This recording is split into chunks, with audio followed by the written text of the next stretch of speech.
هر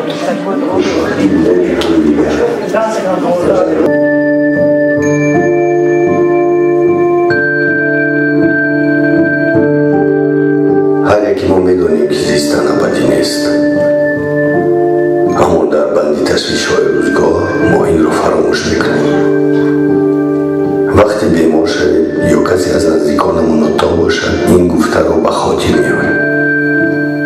هر یک نفس، هر یک تبسم ارزشی بلندی رو پیدا میکند، ولی حتما باید بیمار باشی که این ارزش رو قدر سازی.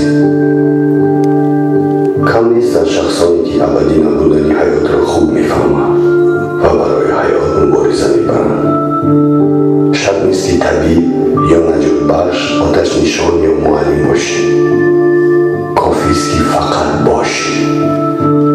کافی است که به دنیا به آدمانی که ما را احاطه کردن نظر دوزی و زیبایی های عالم را احساس نمایی.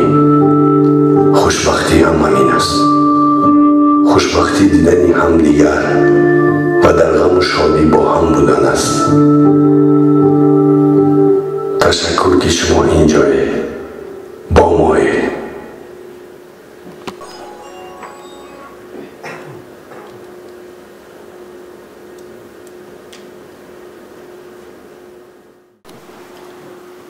بین یک خرسر میزنیم به افتخاری بختیار.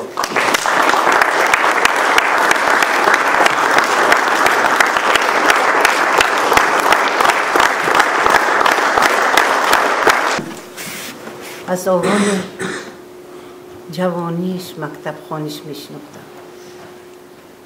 ممکن بعضی ها در حیرت میشوند و جوره پسری من بود، پسر خردیم مسرور جان. با اینجا از کینستودیا بچه هایی بودن که اینا هر سال لاگر میرفتن و از بینشون یک ذوق بلند داشت بختیار جان. وقتی که این علاقه هنرمند شد و فیلم به نوا گرفتنی شد، همین اول جوره هایش رو دعوت کرد.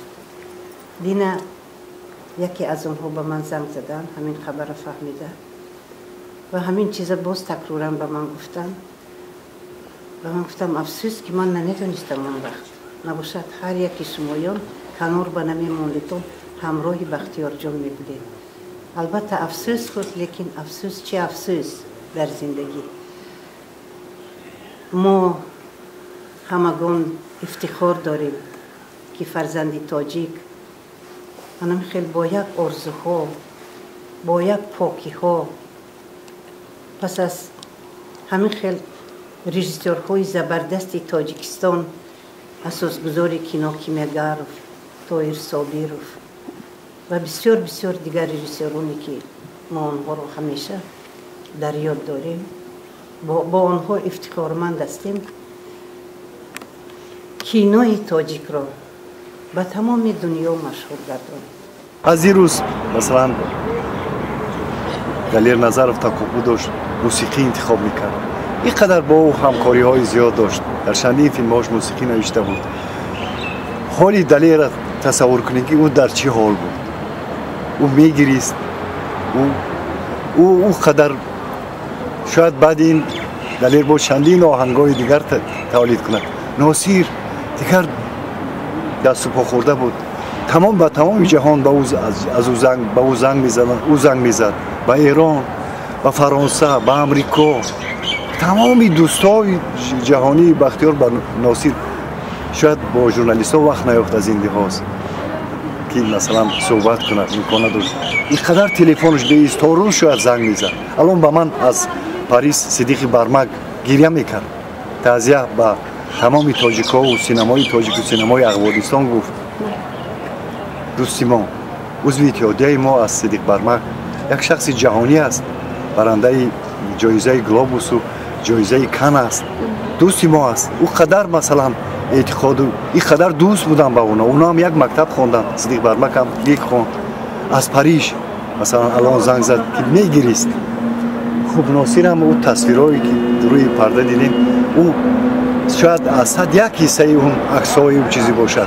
انتخاب او عکس‌ها چقدر مشکل است که پس او عکس‌ها پر از خاطره است، پر از یادها است.